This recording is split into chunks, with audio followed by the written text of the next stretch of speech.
I loved my conversation with Amy Loewnberg of Emerald X.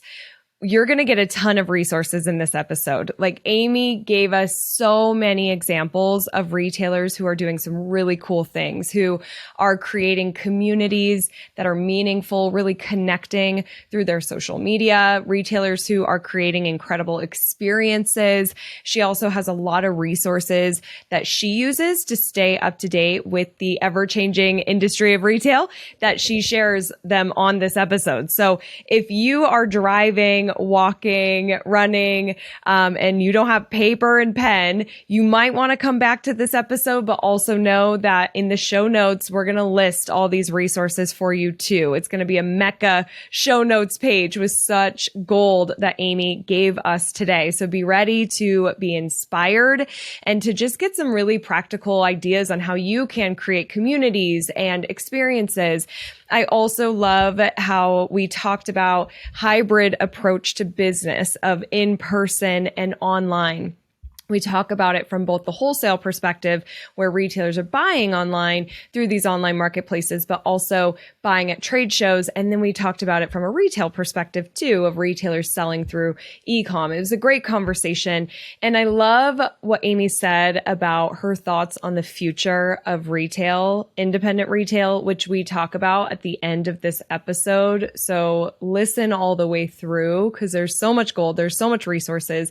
You're going to feel really inspired by Amy. And then I can't agree enough with her, the way that she answered the question. And I think it's really, really meaningful that we pay attention and adapt.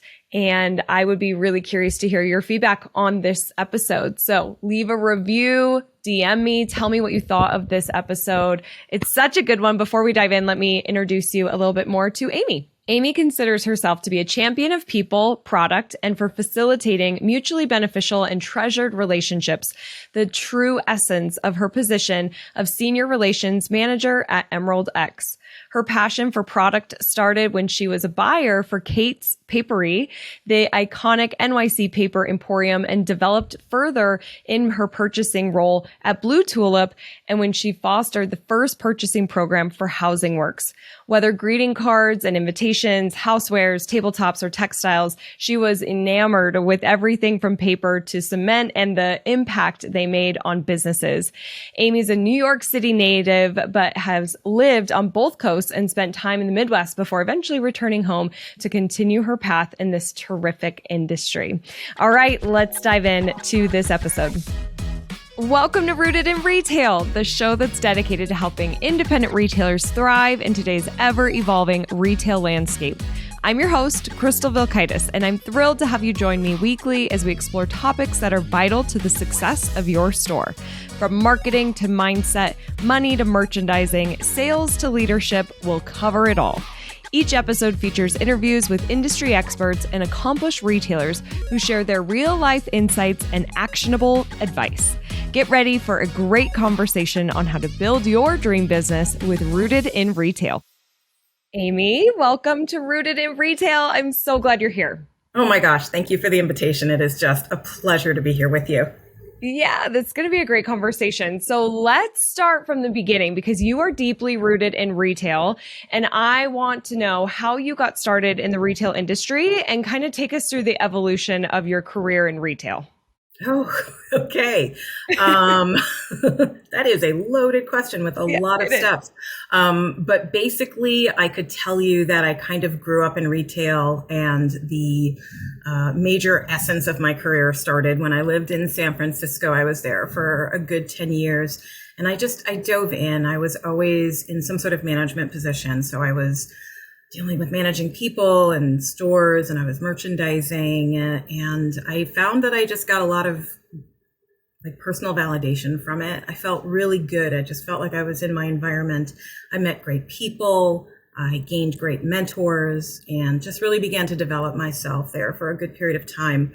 I eventually jumped over to the Midwest, where I moved into interior design, and I learned a different skill set there, gained a very small foundation of design, but I kind of got into purchasing on a small scale, which I absolutely loved.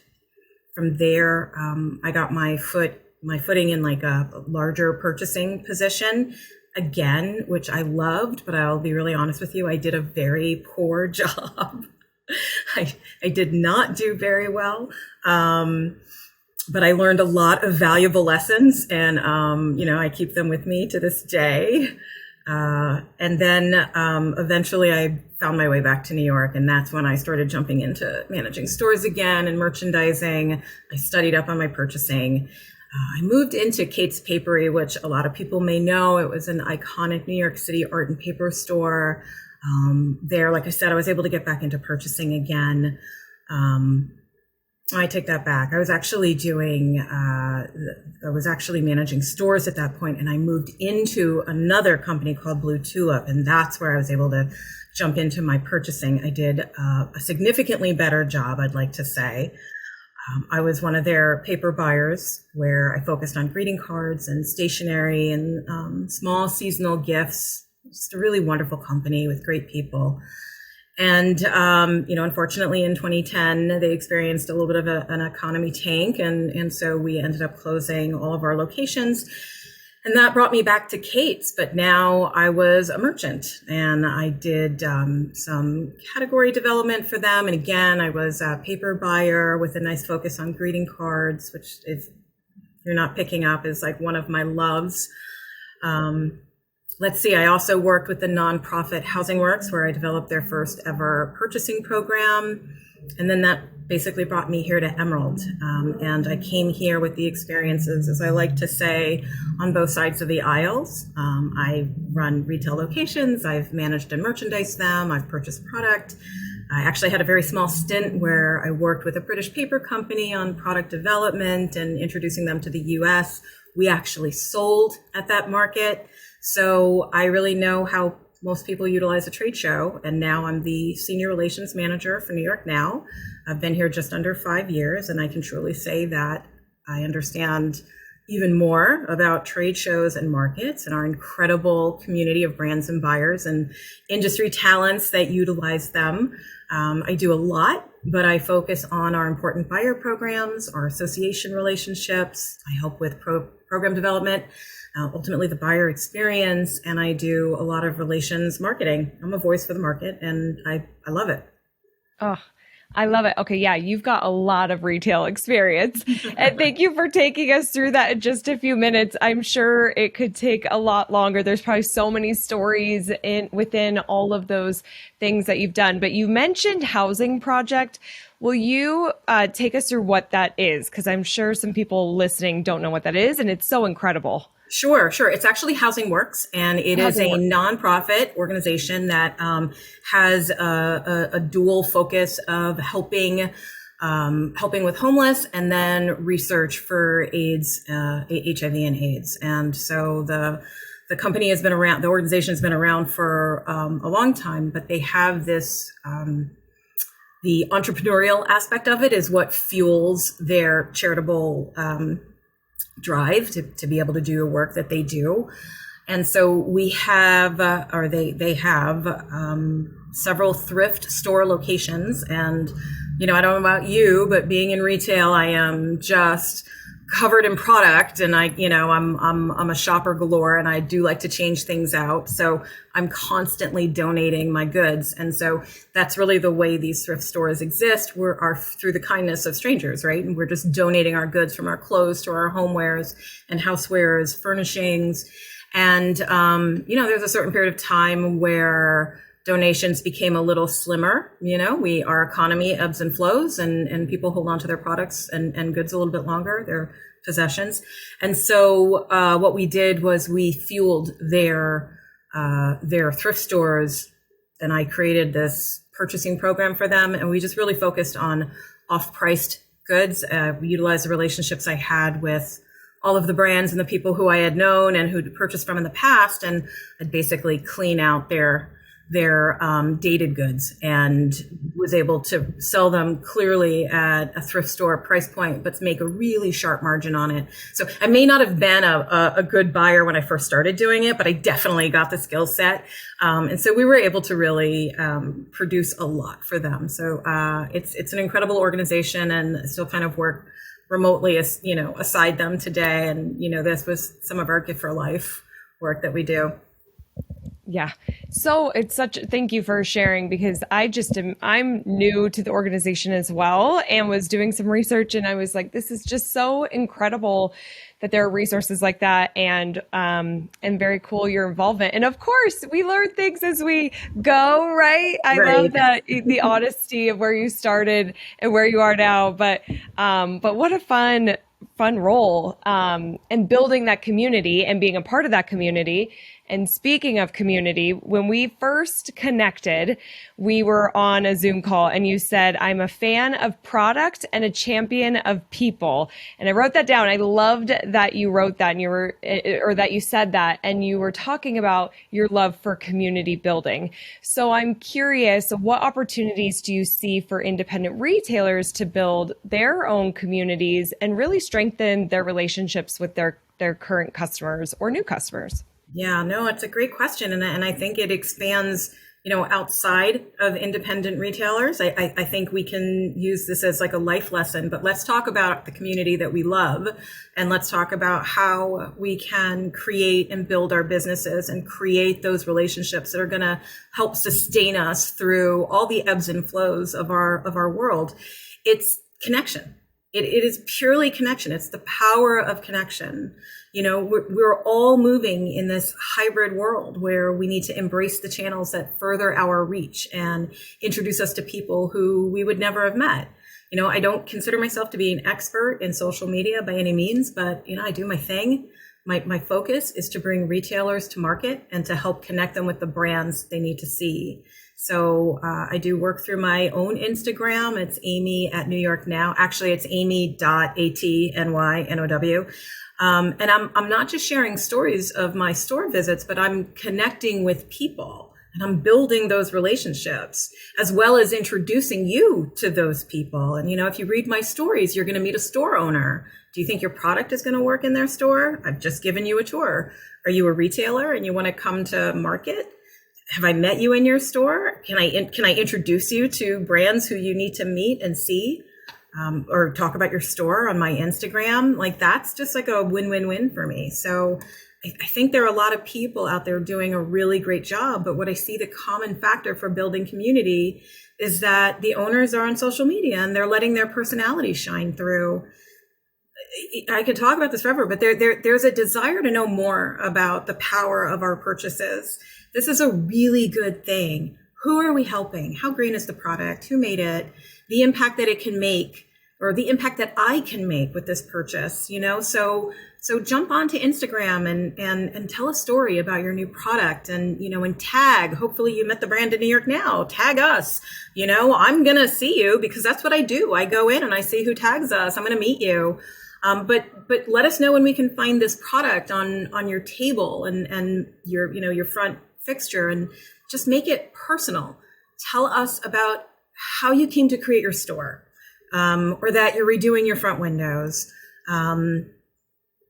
Ask for help for a problem. You may get support in discovering a new resource. God, there's so many great people. I love seeing Michael and Douglas from Cursive, New York. They do this weekly trip to the flower district, and I know that I'm always going to see that bouquet in their store, either online or if I'm physically there. They have this really fun storefront sign, so I'm always looking at their Instagram just to, see what kind of funny thing they have. But I know them. I do call them friends, but I get to know them even more through, the stories that they're sharing. So share your mission, the programs you have that lift people up. I'm definitely going to mention one other person, Tara Reisberg. She's the owner of Tesoro in Beverly Hills. She's literally an ambassador for all the lines that she carries, and she does these incredible product videos. Either she's at market or she's in her store. Sometimes I think she's in her kitchen. I don't know if you can hear the New York siren in the background, but welcome to the Upper West Side. Yep. She literally shows how the product is used, who needs it, her incredible wrapping. And on top of it all, she shows her gratitude. Her true Terra essence. I love her. If you can't tell, it's in abundance. You should definitely follow her at Best Gift Store Ever. And then I'll just make one last call out to Kate Murray of Quick Brown Fox. She is literally, she makes it real. If you're in her world of letterpress, when you're on her Instagram, you will never leave.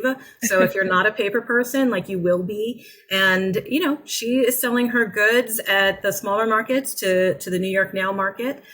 She has a direct to consumer as well. But, you know, it's getting to know who you are. People want to know who you are in this world. We'll talk about it later because I saw your questions, but in this world of, you know, this hybrid and all the technology coming our way, it is still always going to be about the human connection. And so that, in a very large nutshell, is what I would say is the best thing that anybody can do to build their community is don't rely on just solely, you know, technology or a good email blast. Make it personal and let us know who you are through those technology channels. Such good advice, Amy, and so needed. I know a lot of retailers have fear about being personal and putting themselves on camera, being, you know, in the pictures and in the videos. And that's something we work hard at Crystal Media to help them feel more, find that courage and do it afraid, like my grandma says, because it is what people connect to. And that is so where independence can shine, is they've got their people, right? They have their stories, they're part of the community, and they need to show up and connect through social in that way. It's how they stay competitive. It's how they stay relevant. I just can't agree with you more. And I love that you gave us some examples of people to go check out who are doing it well, because we always love seeing what people are doing to get inspired by them and kind of find some of that courage to put ourselves out there too. So thank you for sharing those. Oh, thank you for sharing what your grandmother said. I love that. I absolutely love it. What is it? Do it afraid, do it scared. What is it? Do it afraid. Do it afraid.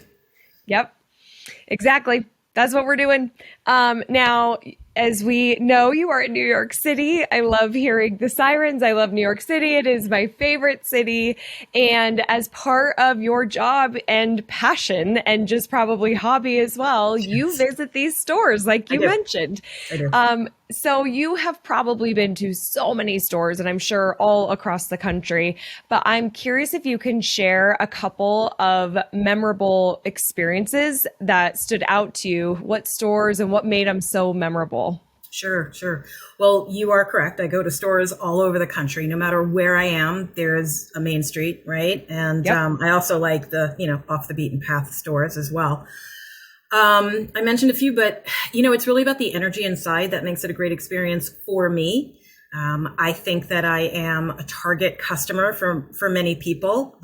You know, I fit that demographic, and frankly, I just like to buy. So if you see me in your store, you really should just understand that I'm going to buy something. So concept stores are great, right? Or like a major activity or experience. And we've got stores like that. One that comes to mind here in the city, they actually have multiple locations all over the United States, is Camp. And that combines like play and media and merchandise. And that's just really a fun family adventure. So if you are, you know, with children and you're in the city, you should definitely check out Camp. And then, you know, on another, like food and fashion level, you might want to hit up the Dover Street Market. There's plenty there to keep you busy. And just the experience of being there is really, it's super stimulating. You're going to want to take a lot of pictures. You're going to want to do a lot of posts. I like jumping into the Strand bookstore. They've got a couple of locations. There's always something going on at some point during their week. And then, oh yeah, I love this one store. It's called Love Adorned. And that is on Elizabeth Street, and the owner, Lori, her ability to merchandise is literally, it's just out of this world. She has another location in Amagansett. And, I gotta tell you, there are times that I literally just make the trip just to go walk through her store because it just feels so good. She's got this vast range of product from vintage, you know, all the way. It's heavy jewelry. You can get yourself, you know, pierced while you're there in a myriad of places. It just has this incredible vibe. So, you know, the experience of literally just watching somebody get their nose pierced was fun for me. Thinking about it. Don't know if I'll do it, but Anyway, Oh, fun. and then there are a couple of other stores that I really like, but one I was just in recently, it comes to mind, is KT Collections. That's on Columbus Avenue, and the owner, Katie, if you couldn't tell, Katie, cute. She's always doing something fun in there. I think I had like a sip of champagne with her not too long ago. And then her cousin, Kara, has this great shop right on Amsterdam Avenue, just a few blocks away. And she's got literally the most amazing wall art I've seen. Her shop is tiny, but it's mighty. And I just did a store visit on her on my Instagram, so you can see her.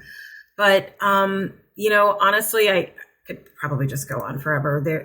Stores are my passion, and it doesn't. We can talk about experiences and activations because we talk about that on a market level. We understand that. And I do understand something that incentivizes somebody to make a trip downtown for a very cool experience. But I will say, for independent retailers who are listening, the best experience is the human experience. And when people come in, to make them feel welcome and to really pick up on their vibe and see the way they want to talk and shop. And, this is an opportunity for you to say what's special about your store. And that is the experience for me. I want to learn your story and I want to know why I need your product. Yes. Oh, such good examples. We're going to link to all this too. So if anybody is listening and you're like, okay, wait, what store? What did she say? I need to check all of these out. Go to the show notes page at rootedinretail.com and we'll link to everybody. I can't wait to go stalk them. I had this vision, Amy, of doing like a fun retreat, like shopping excursion with retailers to just like go and visit these places and Absolutely. be inspired. Like that would be so incredible. Yeah, but before you go on, that is absolutely something to do. I have a good friend, Robin Kramer, who does a retail store tour. And frankly, I think the more people we have doing it, the better. Yes. So yes, definitely. Okay. I'll help you. We're going to have to plan something. That would be a lot of fun. Anyone who's listening, if you'd be interested in something like that, DM me, shoot me an email, let me know. And we can line something up because that would be awesome. That'd be so cool. If you process credit cards, you're going to want to listen up for this resource because it could save you hundreds, if not thousands of dollars a year. It personally saved my business thousands of dollars every single year. The resource is our friends over at Payrock, and they have an epic offer for my listeners. Listen up. All you have to do is send a merchant statement over to Payrock, and they're going to see if they can meet or beat your fees. If they cannot meet or beat your fees, then they're going to send you $500. So if you process credit cards, send a statement, you can make $500, or you could save hundreds, if not thousands like I did. It's worth checking. So go to crystalmediaco.com/payrock, and that's PAYROC, to get that process starting to just send your statement. You guys, I drug my feet for years in sending a statement, and I'm glad I finally did because I'm saving so much money. This is a great offer. I hope they can help you like they did me.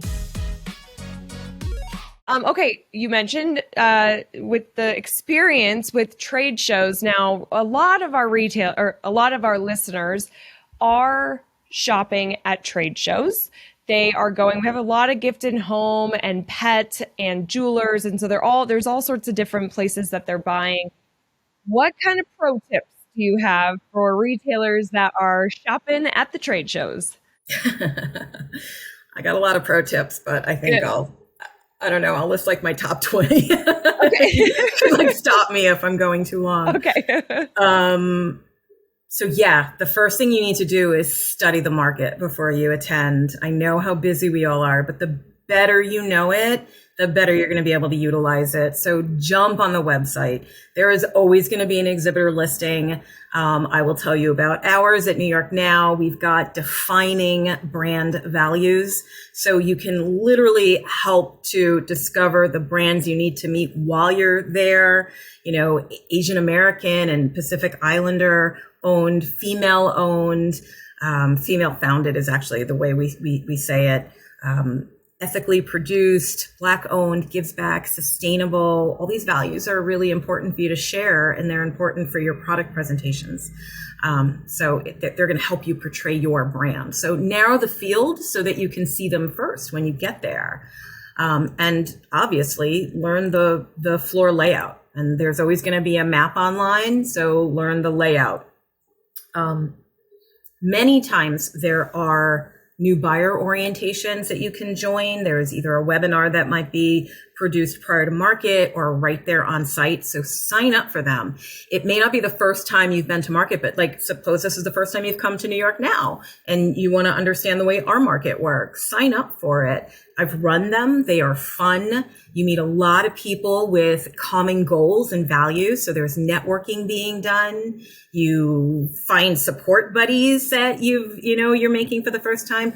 But, we also give you a rundown of what you need to know and how to shop the market. And we'll even introduce you to a few brands.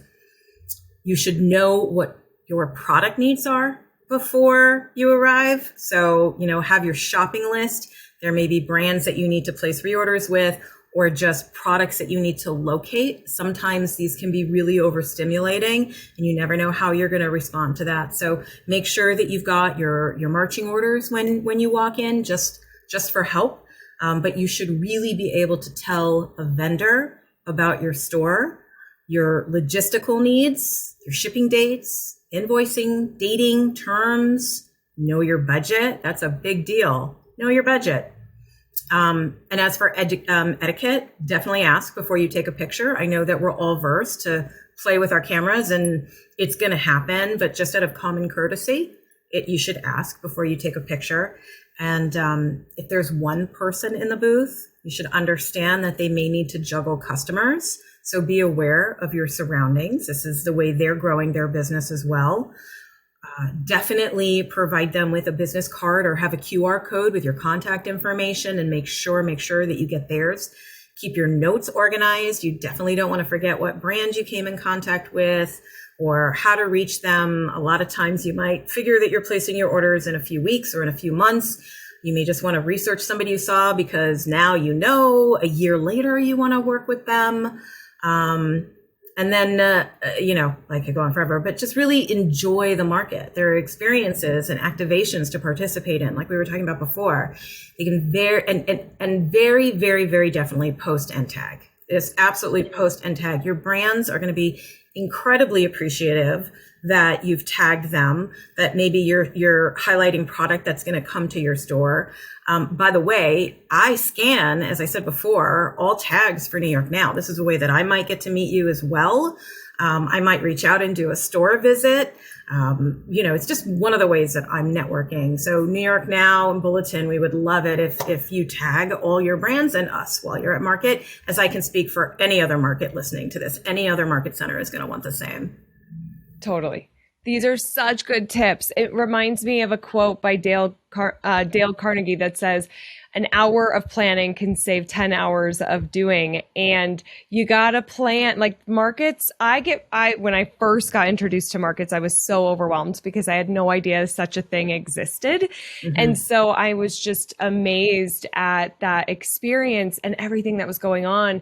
And I know we have busy retailers. I can imagine you're trying to do so much leading up to market. But if you can take these tips that Amy just gave you, I feel like you're going to have a very productive trip. And I love hearing these tips too, not being a retailer. It's very interesting to me to kind of hear this side of the industry as well. Yeah, so thank you for sharing those. Of course. Now there's a disruption in the industry of online marketplaces where retailers are shopping from their computers and they're not necessarily traveling, or maybe they're doing a hybrid and doing both. But I would be curious what your thoughts are on online marketplaces. Yeah, absolutely. Honestly, frankly, I'm a fan. I see them as avenues to conducting business. And I don't think that they're ever going to replace the human aspect, especially of a trade show. It will change them. Actually, correction, it has changed them. But having a hybrid mentality is crucial in this day. Think about when trade shows were unable to stage during a pandemic, right? Businesses became reliant on these marketplaces. So it would also be pretty remiss of me not to highlight that Emerald saw this value that we could provide for our customers. And we strategically acquired and merged Bulletin with the New York Now market to offer value to our community So we are an online marketplace. And what makes us different than the rest are some really important features. On the Bulletin platform, we've got net 60 terms for qualified retailers. We have dated invoicing, so you can receive and sell the product before you've ever paid for it. There's curated theme collections that are filled with just incredibly strong brands. And just like New York Now, they vet them for quality and reliability. There's personalized brand and product recommendations and what I would call a white glove customer service experience. And what I think is really exciting is these impressive order management tools, stuff that I think you can actually get behind, Crystal, because I know what you do, but there are shipping guidelines and invoicing systems and direct messaging features. So really what this does is it allows the brands to do what they do best, making new products and helping to scale their business and doing what they love. And it gives our retailers the ability to fine tune their assortments and help with inventory planning. And then, for us, like I said before, it's massive building community and engaging with them. So we are a hybrid shopping experience, and Bulletin is pretty unique because it's a curated marketplace with a trade show affiliation, and that is a disruption. So I will say we are disrupting the industry. And if you want to pull it away from a trade show and just talk about these online marketplaces, it's about the experience. And I think you will find that if you have an online marketplace that does not support with a hybrid experience, they're probably going to get a little smaller and smaller. That's kind of what I think. I truly believe that I don't think that we ever want to get away from the human dynamic, but we just kind of want to do our business better and faster. Yeah, totally. And that is such a easier way to do it in having that hybrid approach. And I completely agree with you that I'm also a fan, and it won't replace the human in-person experience at all. And it really does come down to the experience of these marketplaces too. And because there's a lot of competition, and I feel like competition is popping up all the time, and then they're gone the next day. It's like, it is obviously it's a challenge, and e-com is a challenge, and retailers experience that because a lot of them are now hybrid, the in-person experience with also selling through their e-commerce websites. Correct. And that's good because you're helping the customer buy however's easiest for them.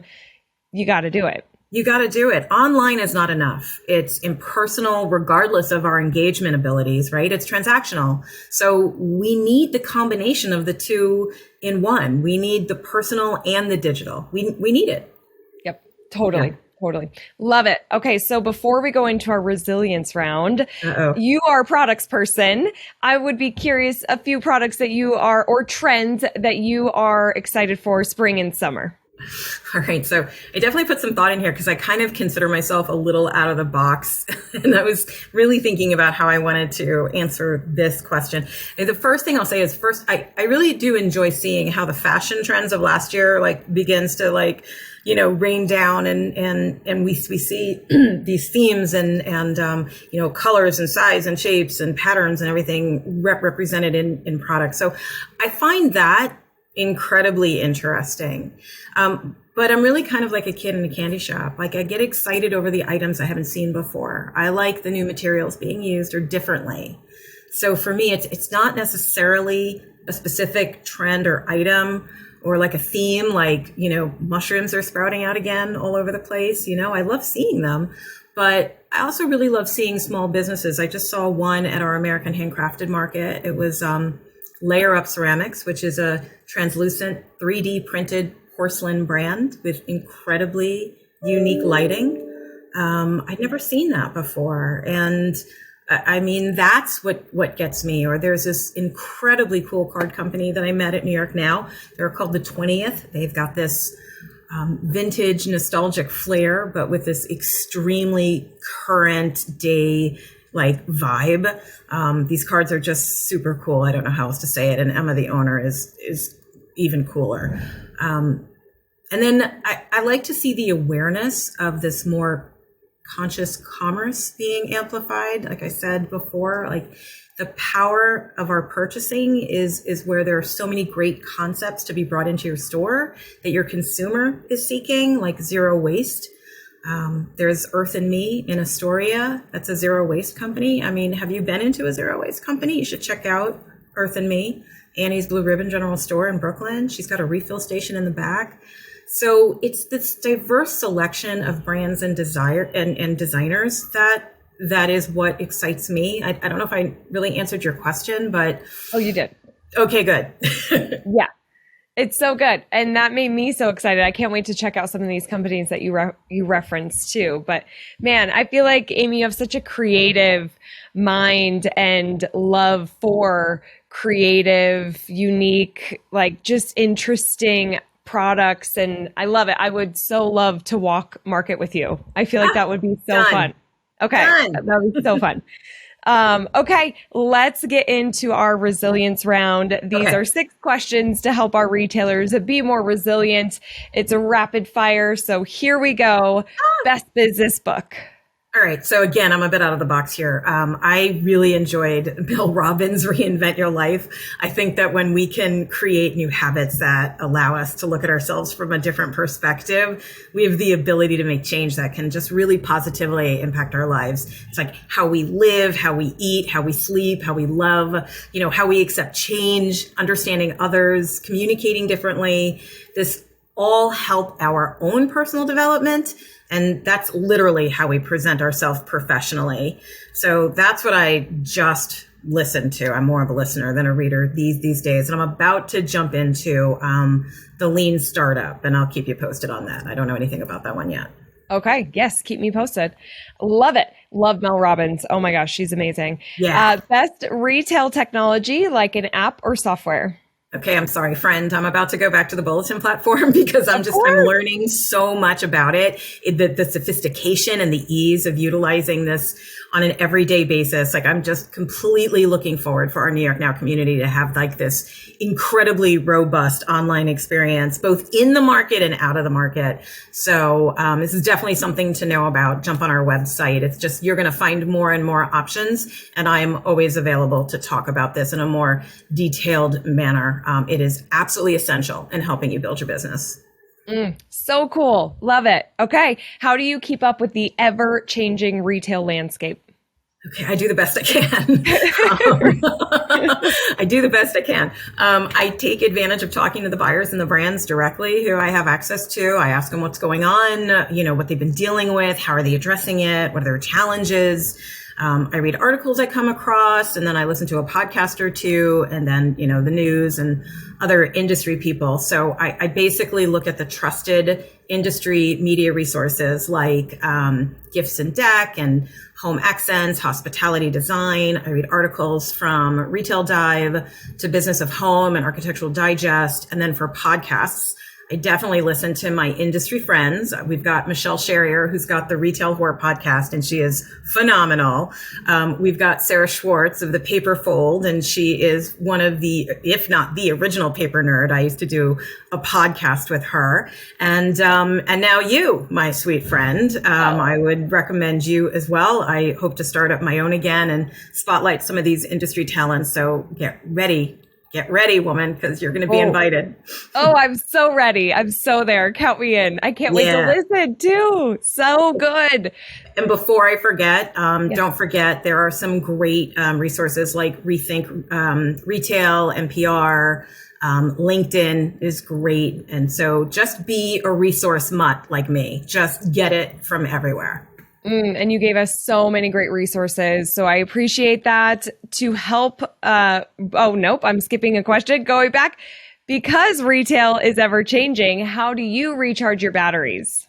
So my most favorite thing to do is to jump in my car and to drive to the Hudson Valley. It is beautiful no matter what time of year it is. I've made some really great retail friends there. So in between my own discovery and glasses of rosé, I've got like a bevy of smiling friends and faces to see. Like you want to see Andrew over at Hamilton Adams and Sean and JT at Blue Cashew Kitchen.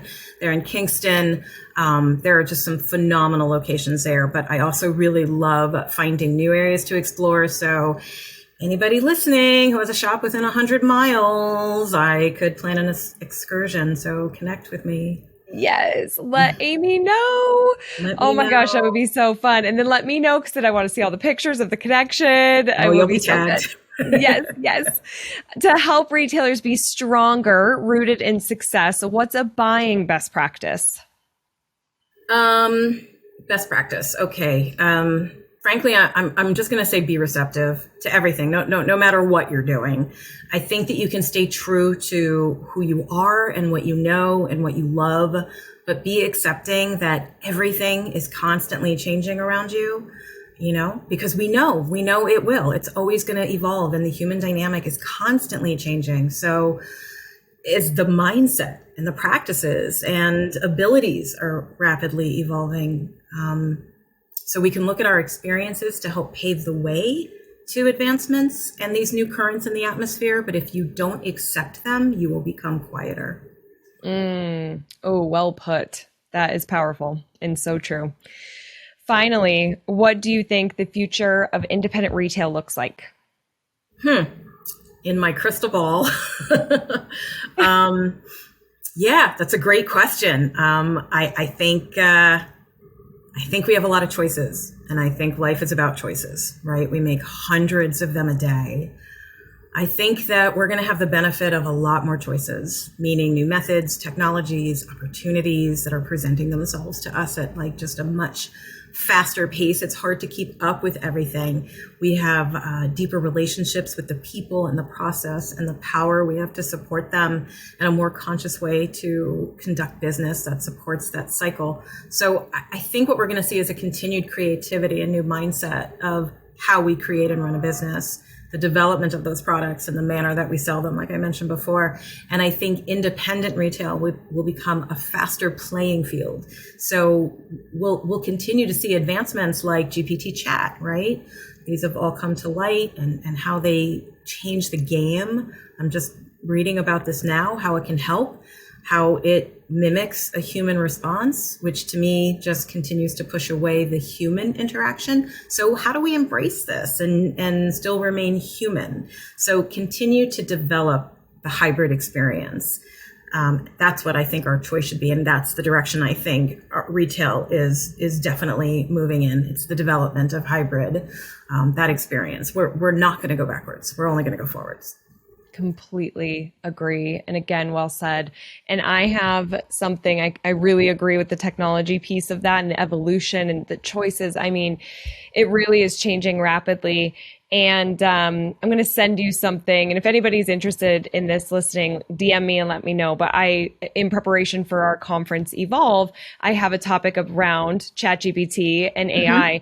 And I have over 50 retail prompts that are pretty cool prompts for retailers to use that I feel like you'd be interested in seeing that list and playing with some of those. So I'll email that when we're done. Yeah, most definitely. And I know that there are benefits here. And I think that's really what I'm trying to say is that within these changes, there are benefits. And so how do you embrace them, but yet still portray your brand and your essence? You don't have to lose your voice just because we have different ways to communicate it. And I think that if we can just always remember that, we don't have to lose our brand values. We just have stronger ways to present them. Yes. So true. So true. Amy, before we sign off, we both are on the Gift for Life board. Yes. And you have done a lot of work with Gift for Life over the years. I am a newbie on the board. And for those of you that are listening, this is a nonprofit that's been in the gift and home industry for many years. And they're partnered with World Central Kitchen. So the money that we raise goes to helping people in crisis that need healthy, nutritious food. And they also teach the communities how to make the food. They don't just feed them and then leave and get out of there. It's a really incredible organization. I'm honored to be on it, and I'm excited to work with you on it. And I wanted to say that you could go to crystalmediaco.com/donate, and anything helps. Even if it's a $10 donation, we would be so incredibly thrilled. And I just had to make the plug since we're both on the Gift for Life board. We definitely have to make the plug. And I would like to say, first of all, I too, even though I've worked with Gift for Life for many years and have worked with New York Now and the AIDS Walk, I too am new to the Gift for Life board and incredibly honored to be a part of this incredible association. I've worked with these people for many years indirectly, and I'm honored to be a part of it and to be working for such a poignant cause for me personally and for our industry. And would also like to say that you can get onto the New York Now /bulletin page and you can make a donation there. You can see my own page as well. Please look at my Instagram.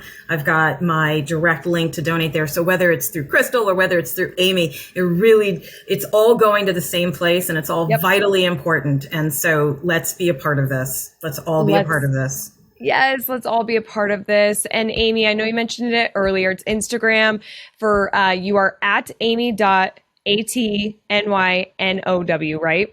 Yeah, it's amy.atnynow. You got to put that dot in there. At NY Now, and we will link to this as well. Yes, please.